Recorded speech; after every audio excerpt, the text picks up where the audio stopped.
Hi students. So you already know that we have been uploading videos regarding the Dimensions Daily Dose series. So అందులో భాగంగా now I am going to do a video on the history quiz that we conduct. You see, this Dimensions Daily Dose is something which is very unique to Dimensions as an institution because every day we give students almost 8 quizzes. అందులో రెండేమో quantitative aptitude మీద, రెండేమో reasoning మీద. One quiz is on general studies, then one on current affairs, one on banking and financial awareness, one is English vocabulary. So this is something which is very unique. So slow called slides ki sambandhinchina explanations we wanted to do because those people who are not able to come and join with us, వాళ్ళకు కూడా benefit అవ్వాలి అనే ఉద్దేశంతో. So today I'm going to discuss about history subject. So హిస్టరీకి సంబంధించిన the very first question, operation Rubicon was a code word given by the Britishers regarding what అనేది first question. Operation రూబికాన్ అనే code వర్డ్ని British వాళ్ళు దేని గురించి ఇచ్చారంటే Gandhiji's fast on to death. Gandhiji జైల్లో ఉండి సివిల్ డిసోబీడియన్స్ మూవ్మెంట్ జరుగుతున్నప్పుడు దండి మార్చ్ జరిగిన టైంలో గాంధీజీ వాజ్ అరెస్టెడ్ అండ్ ఆయన జైల్లో పెట్టారు. ఆ జైల్లో ఉన్న గాంధీ గారు అక్కడ he started fast on to death. He has given 11 point ultimatum to అప్పుడు governor general lord Irwin. So lord ఎర్విన్ని గాంధీ గారు కలవకుండా ఉండడం కోసమని బ్రిటిష్ అఫీషియల్స్ ఒక ప్రయత్నం చేశారు. ఆ ప్రయత్నంలో భాగంగా గాంధీ గారిని అడ్డుకోవడం కోసం చేసింది, ఆయన ఫాస్ట్ ఆన్ టు డెత్ ఏదైతే జైల్లో చేస్తున్నారో దాన్ని ఆపడం కోసం చేసింది ఈ ప్రయత్నం. So that is the answer for that. Then next, the battle of Khandwa in 1527 ఎవరెవరి మధ్య జరిగింది అంటే బాబర్ అండ్ రాణా సాంగా వీళ్ళిద్దరి మధ్య జరిగింది. ఇలా ఈ బ్యాటిల్స్కి సంబంధించిన క్వశ్చన్, ఎగ్జాక్ట్గా ఖండ్వా బ్యాటిల్కి సంబంధించిన క్వశ్చన్ నేను జరిగిన గ్రూప్ 2 ఎగ్జామ్లో కూడా వచ్చింది. If you have seen the paper. So దాంట్లో మ్యాచ్ ద ఫాలోయింగ్ ఇచ్చారు. అందులో జహంగీర్కి బ్యాటిల్ ఆఫ్ చౌసా ఇచ్చారు, దట్ వాజ్ రాంగ్. అది హుమయూన్కి ఉండాలన్నమాట. సో బ్యాటిల్ ఆఫ్ ఖండ్వా బాబర్కి అవునా కాదా అనేది నేను గ్రూప్ 2 ఎగ్జామ్లో కూడా అడిగారు. సో బాబర్ ఇండియాలో 1526లో వచ్చిన తర్వాత 4 యుద్ధాలు చేశారు. First is battle of Panipat 1526 which you know. 1527 is battle of Khanwa between Babur and Rana Sangram Singh, also called Rana Sanga. ఆ తర్వాత next is battle of Chanderi and battle of Ghaghra. So 4 wars Babur fought in India. Right. Which are the following is not matched properly అని అడిగారు కరెక్ట్గా. ఇందులో Cripps mission was not matched properly. ఎందుకంటే Cripps mission was in 1942, not 1943. ఎందుకంటే because ఆ టైంలో second world war జరుగుతోంది. ఆ సెకండ్ వరల్డ్ వార్లో India wanted complete independence British వాళ్ళ నుంచి. దాని గురించి మీ కంప్లీట్ ఇండిపెండెన్స్ కాకుండా డొమినియన్ స్టేటస్ గురించి మేము ఆలోచిస్తామని ఆగస్ట్ ఆఫర్ లార్డ్ లిన్లిత్గోవ్ 1940లో చేశారు. ఆ ఆగస్ట్ ఆఫర్ని మనం తిరస్కరించాం. ఆ తర్వాత ఇండియా సపోర్ట్ కావాలి అని చెప్పి అమెరికన్ ప్రెషర్ బాగా పెరిగింది బ్రిటిష్ వాళ్ళ మీద. అందుకని స్టాఫర్డ్ క్రిప్స్ అనే అతను ఇండియాకి పంపించడం జరిగింది. ఆ స్టాఫర్డ్ క్రిప్స్ మిషన్కి గాంధీజీ ఒక ఫేమస్ స్టేట్మెంట్ అన్నారు, it's a post dated cheque on a failing bank అని. సో క్రిప్స్ మిషన్ అప్పుడు జరిగింది 42. క్రిప్స్ మిషన్ ఫెయిల్ అయిన తర్వాత 42లో క్విట్ ఇండియా మూవ్మెంట్ లాంచ్ చేయడం జరిగింది. ఆ మధ్యలో 40 and 41లో గాంధీజీ ఇండివిజువల్ సత్యాగ్రహ స్టార్ట్ చేశారు. ఫస్ట్ ఇండివిజువల్ సత్యాగ్రహిగా ఆచార్య వినోబా భావే ఉన్నారు. This is for freedom of press, అది గుర్తుపెట్టుకోండి. Individual satyagraha is for freedom of press అనమాట. Next, which of the following is not correctly matched. అయితే నేను మళ్ళీ గ్రూప్ 2 ఎగ్జామ్లో అడిగిన హిస్టరీ క్వశ్చన్స్లో ఇలాంటివే ఇచ్చి ప్రాపర్ క్రానలాజికల్ ఆర్డర్లో అరేంజ్ చేయమని అడిగారు క్వశ్చన్, ఇలాంటివి ఇచ్చి. సరే, which of the following is not match correctly అని అడిగారు. దీంట్లో Kheda satyagraha was not matched correctly. ఎందుకంటే Kheda and Ahmedabad mill workers agitation ఈ రెండు కూడా 1918లోనే జరిగాయి. అహ్మదాబాద్ మిల్ వర్కర్స్ యాజిటేషన్ అయిపోయిన 7 days తర్వాత ఖేదా జరిగింది. సో గాంధీజీ చంపారన్ సత్యాగ్రహలో ఫస్ట్ టైం సత్యాగ్రహాన్ని ట్రై చేసి చూశారు, అంటే non violent struggle. Ahmedabad mill workers agitation plague bonus కోసం ఆయన ఫైట్ చేశారు. అక్కడ మొట్టమొదటిసారి ఆమరణ నిరాహార దీక్ష చేశారు, first on to death.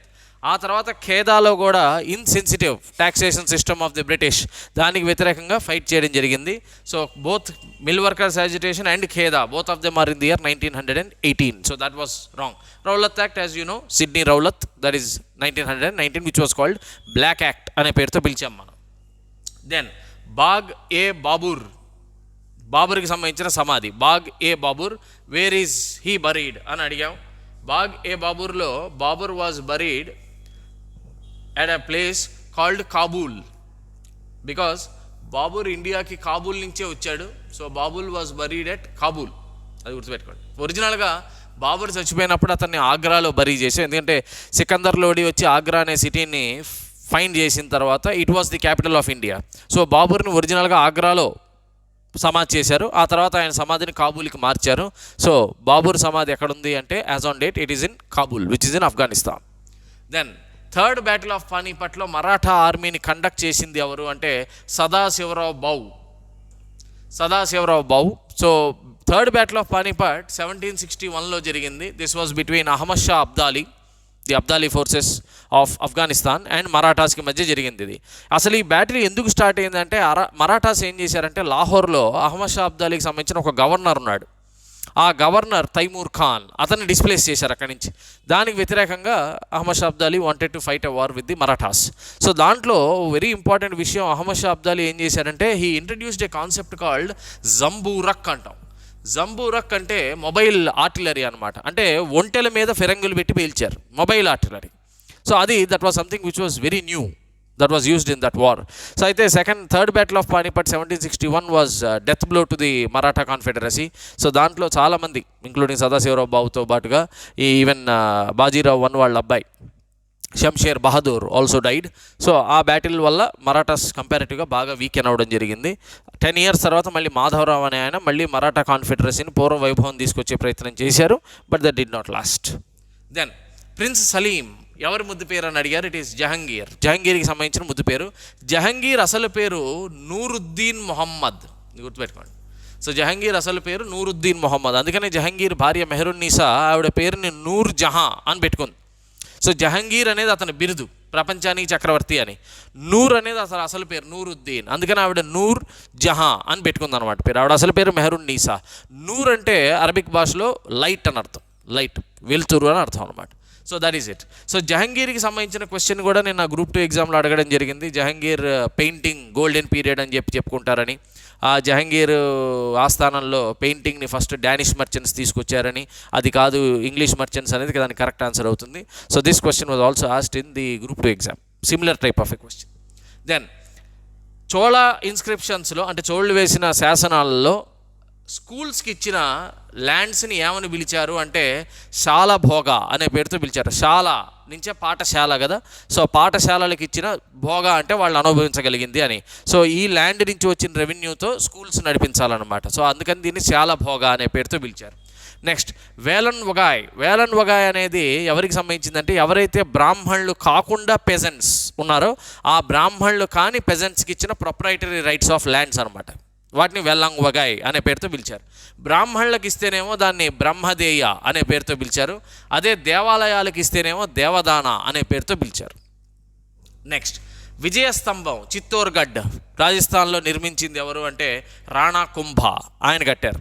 Sisodia వంశానికి సంబంధించిన రాణా కుంభ. ఇది ఎందుకు కట్టారు అంటే మాళ్వా ప్రాంతం నుంచి వచ్చిన సైనికులు అండర్ మొహమ్మద్ ఖిల్జీ, ఆ మొహమ్మద్ ఖిల్జీ సైన్యం మీద ఇతను విజయం సాధించాడు. ఆ విజయాన్ని కొమెమరేషన్లో భాగంగా ఇది కట్టడం జరిగింది.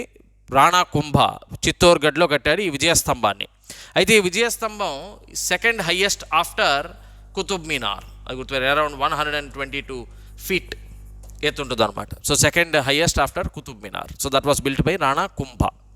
Then in 1920 which are the following changed its name to Swarajya Sabha అని పేరు మార్చుకున్నది ఏది అంటే home rule, all India home rule league అనమాట. ఆల్ ఇండియా హోమ్ రూల్ లీగ్ని 1916 ఏప్రిల్లో బాలగంగాధర్ తిలక్ స్టార్ట్ చేశారు. హోమ్ రూల్ మూవ్మెంట్ టైంలోనే ఆయనకి లోకమాన్య అనే బిరుదు వచ్చింది.